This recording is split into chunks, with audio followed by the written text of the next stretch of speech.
ओम शांति। ओम शांति। ओम शांति। 22 फरवरी 2022 प्रातः मुरली। ओम शांति। बाप दादा मधुबन। आज के ईश्वरीय महावाक्य। बाबा ने कहा, मीठे बच्चे, तुम सबको सच्ची गीता सुनाकर सुख देने वाले सच्चे सच्चे व्यास हो। तुम्हें अच्छी तरह पढ़कर सबको पढ़ाना है, सुख देना है। मुरली का प्रश्न है, सबसे ऊंची मंजिल कौन सी है जिस पर पहुंचने का तुम पुरुषार्थ करते हो? उत्तर में बाबा ने कहा, अपने को अशरीरी समझना, इस देह अभिमान पर जीत पाना, यही ऊंची मंजिल है। क्योंकि सबसे बड़ा दुश्मन है देह अभिमान। ऐसा पुरुषार्थ करना है जो अंत में बाप के सिवाय कोई याद ना आए। शरीर छोड़ बाप के पास जाना है, यह शरीर भी याद न रहे, यही मेहनत करनी है। गीत है इस पाप की दुनिया से। ओम शांति। जीवात्माएं या बच्चे समझते हैं दिल में कि अभी हमको बाबा कहाँ ले चलते हैं, बरोबर जहाँ से हम आए हैं वहाँ ही ले चलेंगे। फिर हमको पुण्य आत्माओं की सृष्टि जीवात्माओं की दुनिया में भेज देंगे। श्रेष्ठ और भ्रष्ट अक्षर निकले हैं, जरूर जीव आत्माओं को ही कहेंगे। सुख व दुख जब शरीर में है तब ही भोगा जाता है। आत्मा शरीर के द्वारा सुख दुख भोगती है ना। यदि आत्मा इस शरीर को छोड़ दे, फिर इस शरीर के साथ कुछ भी करो तो भी कुछ शरीर को कुछ फर्क नहीं पड़ता। तो इसीलिए कहते हैं देह का अंत हुआ, देहांत कहते हैं ना।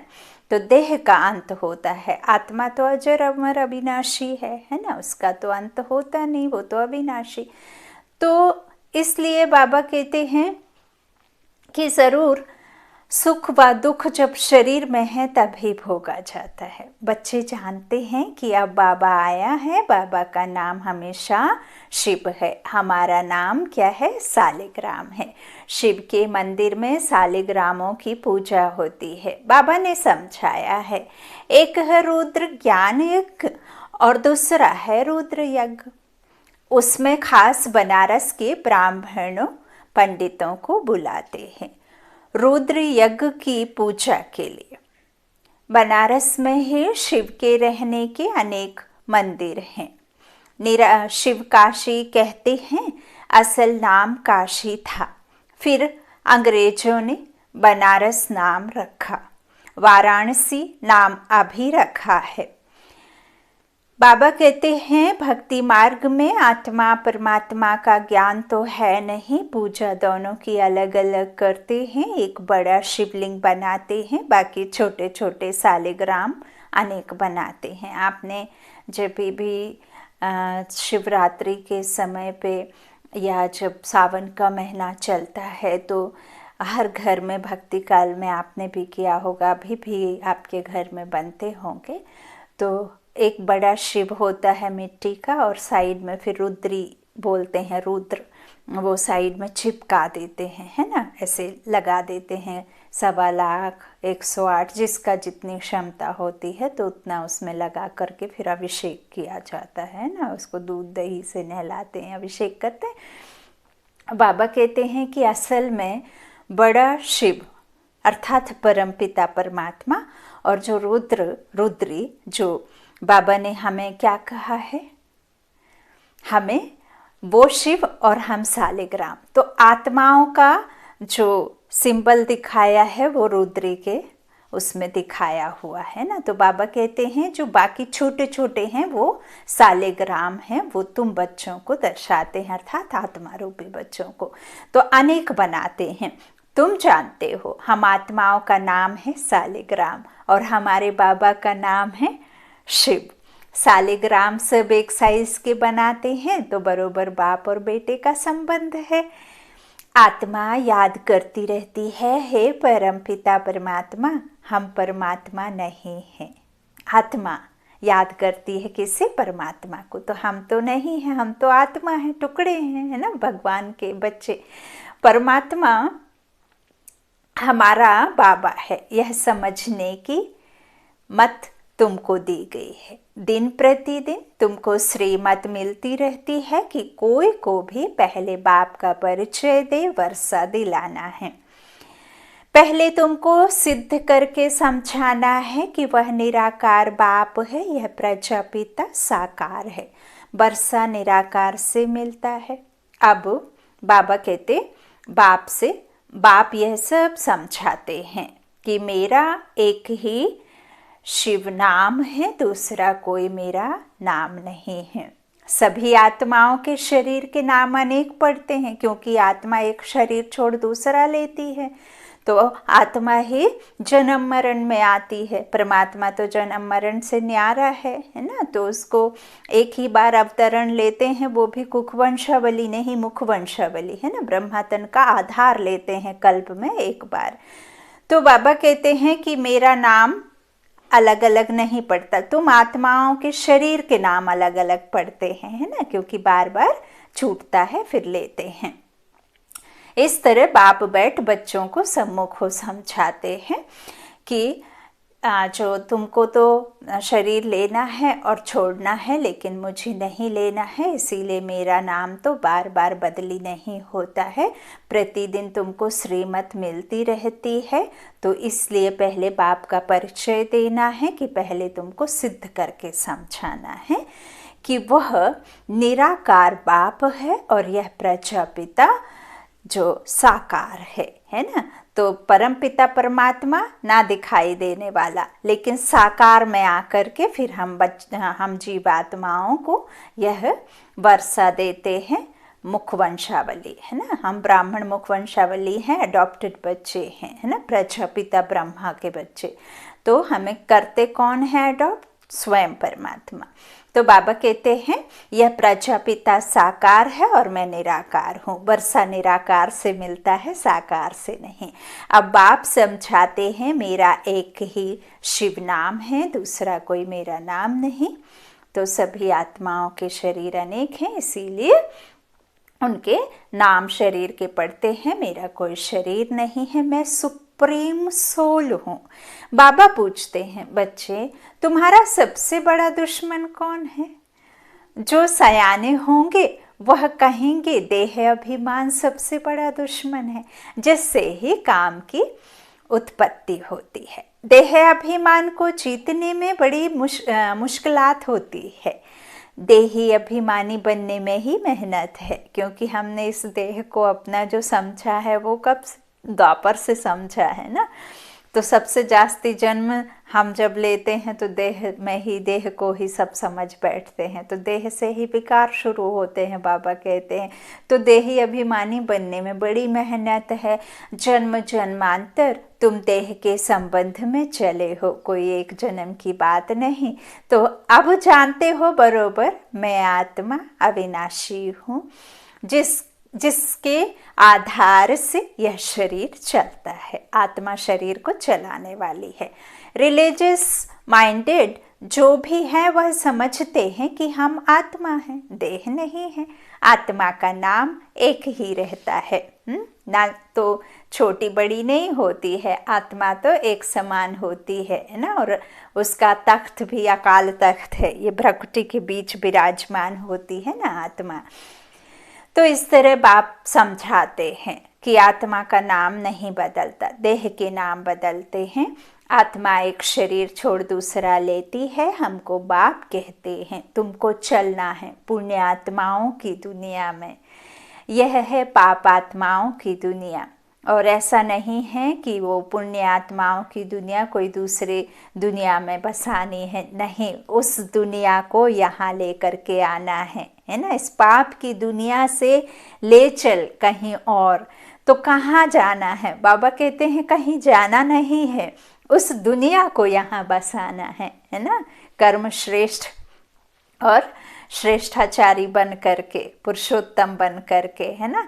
तो ये अभी तो कर्म भ्रष्ट है, धर्म भ्रष्ट है, सब कुछ भ्रष्ट है ना।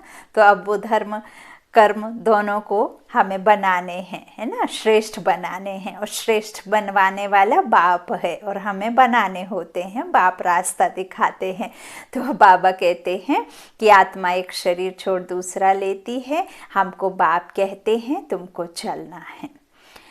पुण्य आत्माओं की दुनिया में, यह है पाप आत्माओं की दुनिया। भ्रष्टाचारी रावण बनाते हैं। 10 शीश वाला कोई मनुष्य नहीं होता है और ना ही 3 आँखों वाला कोई होता है।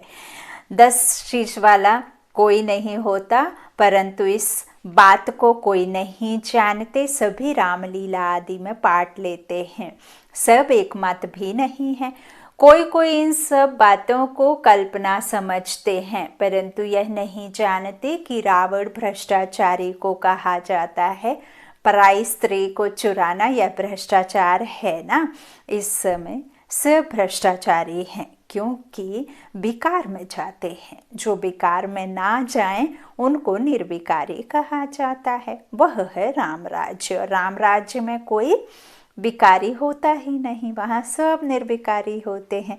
अब यहाँ तो दूसरे की स्त्री को बाबा कहते चुराते हैं, तो है ना, विवाह आदि होता है तो दूसरे घर से ला करके फिर विकारों में जाते हैं ना। तो एक तरह से बाबा की एक एक लाइन का अगर अर्थ समझा जाए, है ना, तो फिर सभी बाबा कहते हैं रावण है ना। पराई स्त्री को चुराना यह भ्रष्टाचार है ना। तो बाबा कहते हैं जो विकार में ना जाए उनको निर्विकारी कहा जाता है, और उसे ही फिर राम राज्य कहा जाता है। जो स्वयं परमात्मा निराकार राम स्थापना कराते हैं, स्थापना रचना कराने वाला रचता बाप रचता है ना।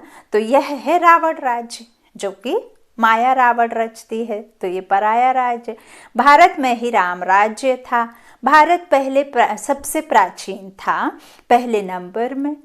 सृष्टि पर सूर्यवंशी देवी देवताओं का झंडा बुलंद था। उस समय चंद्रवंशी भी नहीं थे। अभी तुम बच्चों का यह सूर्यवंशी झंडा है, तुमको मंजिल का पता लगा है, फिर भूल जाते हो। भूल भुलैया का खेल है। स्कूल में बच्चा कभी एम ऑब्जेक्ट को भूल नहीं सकता। स्टूडेंट टीचर को पढ़ाई को कभी भूल नहीं सकते। यहाँ फिर भूल जाते हैं। कितनी बड़ी पढ़ाई है। 21 जन्मों के लिए राज्य भाग्य पाते हो। ऐसे स्कूल में कितना अच्छा और रोजाना पढ़ना चाहिए। इस कल्प अगर नापास हुए तो कल्प कल्प नापास होते ही रहेंगे, फिर कभी भी पास नहीं होना है। तो कितना पुरुषार्थ करना चाहिए, श्रीमत पर चलना चाहिए। श्रीमत कहती है अच्छी रीति धारणा करो और करो।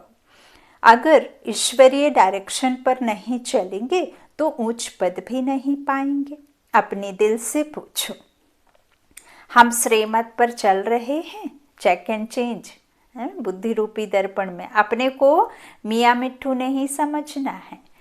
अब अपने से पूछो, तो जैसे यह ब्रह्मा सरस्वती श्रीमत पर चलते, हम ऐसे चल रहे हैं, पढ़कर और पढ़ाते हैं, क्योंकि तुम सच्ची सच्ची गीता सुनाने वाले व्यास हो। वह व्यास नहीं जिसने गीता लिखी है। तुम इस समय सुखदेव के बच्चे, सुख देने वाले व्यास हो। सुखदेव शिव बाबा गीता का भगवान है, तुम उनके बच्चे व्यास हो, कथा सुनाने वाले। यह स्कूल है। स्कूल में बच्चे की पढ़ाई से नंबर का मालूम पड़ जाता है।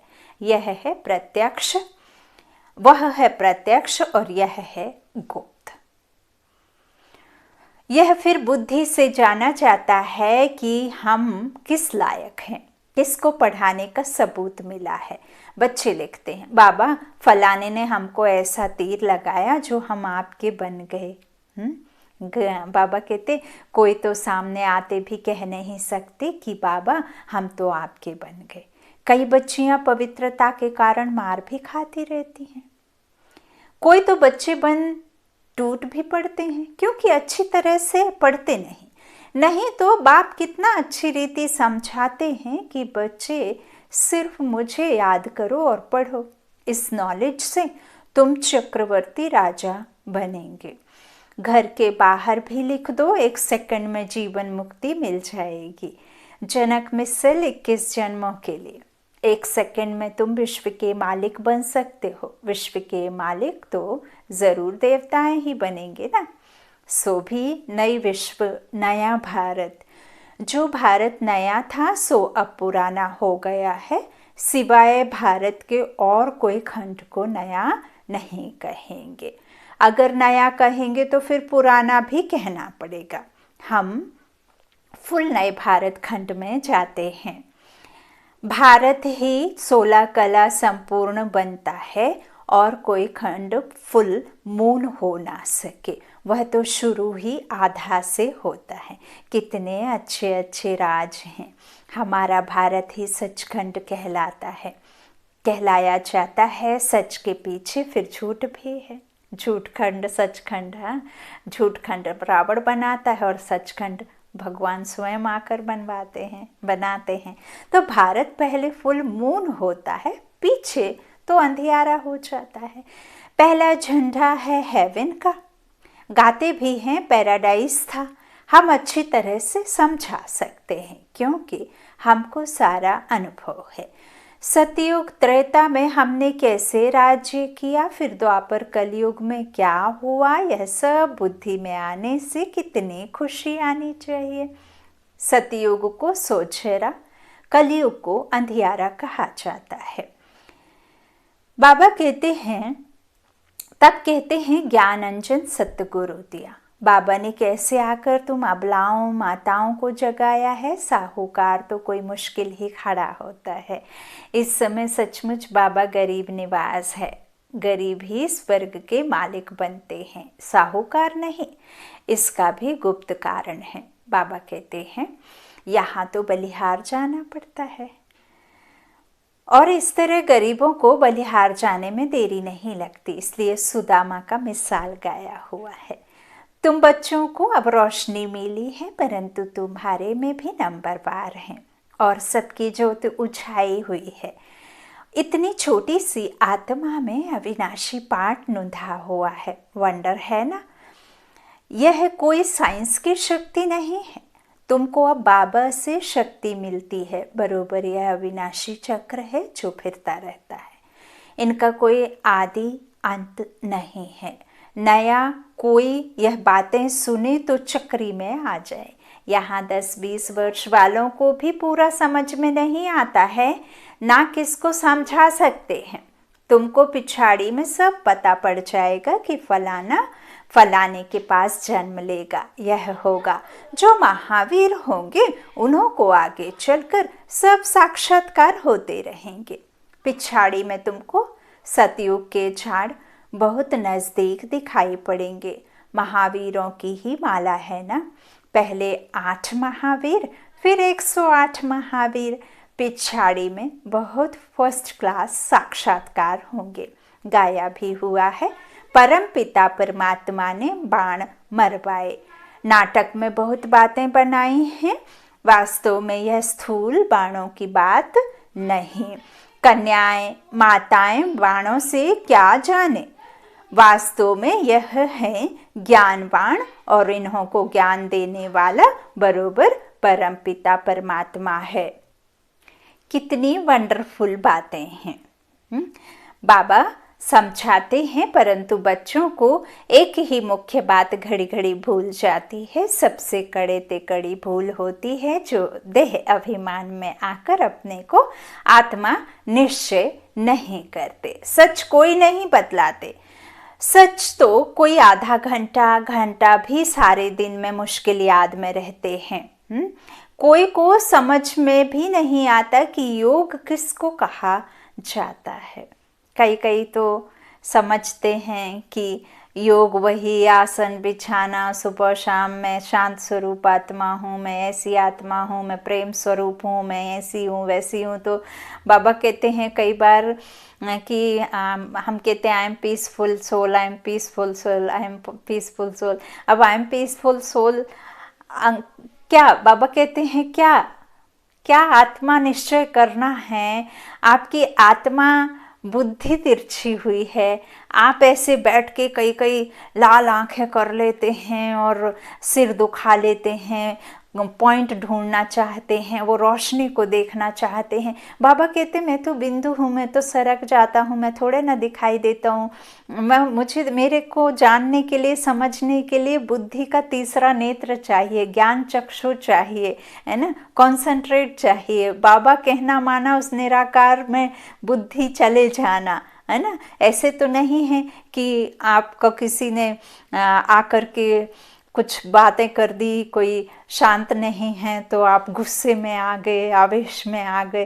बाबा कहते हैं मुझे तो चलते फिरते हजारों लाखों की भीड़ में भी मेरी याद में रहना है। याद रहना माना समझना है कि मैं कौन, मेरा कौन, तुम कौन, तुम्हारा कौन, है ना। मैं आत्मा हूँ और मेरा परमपिता परमात्मा मेरा बाप है। तो बाबा कहते हैं कई तो फिर इस तरह से यही नहीं पता है कि योग क्या है ना।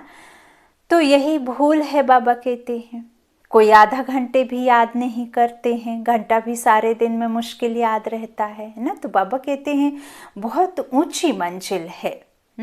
तो योग किसको कहा जाता है यह समझना है कि किससे हमें जोड़ लगाना है, किससे हमें किसकी याद में रहना है। मंजिल भी बहुत ऊंची है।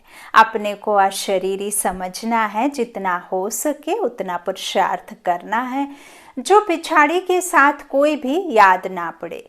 कोई तत्व ज्ञानी, ब्रह्म ज्ञानी अच्छे होते हैं तो गद्दी पर बैठे बैठे समझाते हैं, हम तत्व में लीन हो जाएंगे।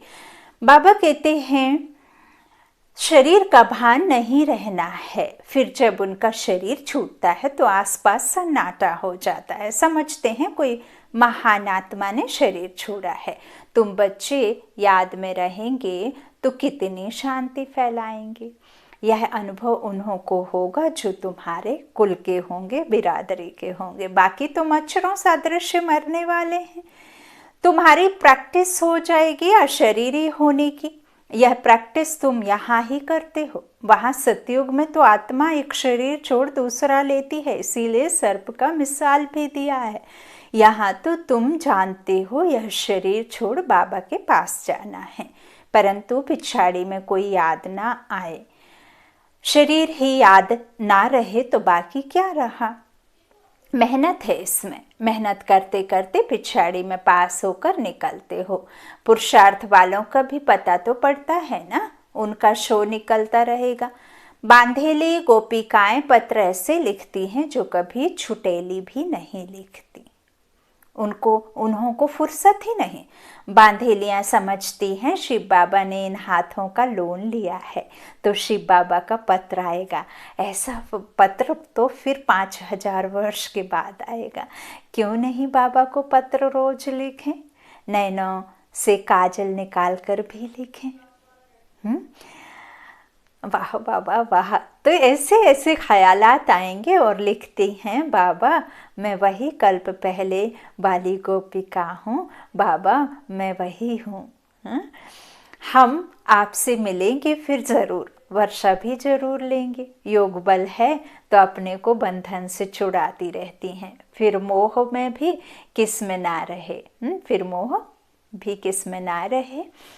चतुराई से समझाना है, अपने को बचाना है, तोड़ निभाने के लिए बड़ी कोशिश करनी है। माताएं समझती हैं हम पति को भी साथ ले चलें, हमारा फर्ज है उन्हों को समझाना। पवित्रता तो बहुत अच्छी है। बाबा खुद कहते हैं काम महाशत्रु है, इनको जीतो, मुझे याद करो तो मैं तुमको स्वर्ग का मालिक बनाऊंगा। ऐसी बच्चियां हैं जो पति को समझा कर ले आती हैं। बांधेलियों का भी पाठ है, अबलाओं पर अत्याचार तो होते ही हैं। यह शास्त्रों में भी गायन है, कामेशु क्रोधेशु। कोई नई बात नहीं है। तुमको तो 21 जन्मों का वर्षा मिलता है, इसलिए थोड़ा कुछ सहन तो करना ही पड़ता है। अच्छा मीठे मीठे सीखी लाधे बच्चों प्रति माता पिता बाप दादा का याद प्यार और गुड मॉर्निंग। रूहानी बाप की रूहानी बच्चों को नमस्ते। हम रूहानी बच्चों की रूहानी माता पिता बाप दादा को याद प्यार और गुड मॉर्निंग। शुक्रिया बाबा, मीठे बाबा, प्यारे बाबा, सबका साथी सबका सहारा, मेरा बाबा सबका बाबा। ओम शांति। तो धारणा के लिए मुख्य सार है, पहला बाबा ने कहा योग बल से अपने सब बंधनों को काट बंधन मुक्त होना है, किसी में भी मोह नहीं रखना है। दूसरा, जो ईश्वरीय डायरेक्शन मिलते हैं उन पर पूरा पूरा चलना है, अच्छी तरह से पढ़ना और पढ़ाना है, मियाँ मिट्ठू नहीं बनना है। आज का वरदान है, बाप के प्यार की पालना द्वारा सहज योगी जीवन बनाने वाले स्मृति सुसमर्थी स्वरूप भव। सारे विश्व की आत्माएं परमात्मा को बाप कहती हैं, लेकिन पालना और पढ़ाई के पात्र नहीं बनती हैं। सारे कल्प में आप थोड़ी सी आत्माएं अभी ही इस समय भाग्य के पात्र बनती हो। तो इस पालना का प्रैक्टिकल स्वरूप है सहज योगी जीवन। बाप बच्चों की कोई भी मुश्किल बात देख नहीं सकते, बच्चे खुद ही सोच सोच कर मुश्किल बना देते हैं, लेकिन स्मृति स्वरूप के संस्कारों को इमर्ज करो तो समर्थी आ जाएगी। स्लोगन, सदा निश्चिंत स्थिति का अनुभव करना है तो आत्मचिंतन और परमात्म चिंतन करो। सदा निश्चिंत स्थिति का अनुभव करना है तो आत्मचिंतन और परमात्म चिंतन करो, है ना। तो निश्चिंत रहेंगे, निश्चय होगा तो निश्चिंत रहेंगे, है ना। तो आत्मचिंतन और परमात्म चिंतन करो। ओम शांति, ओम शांति, ओम शांति।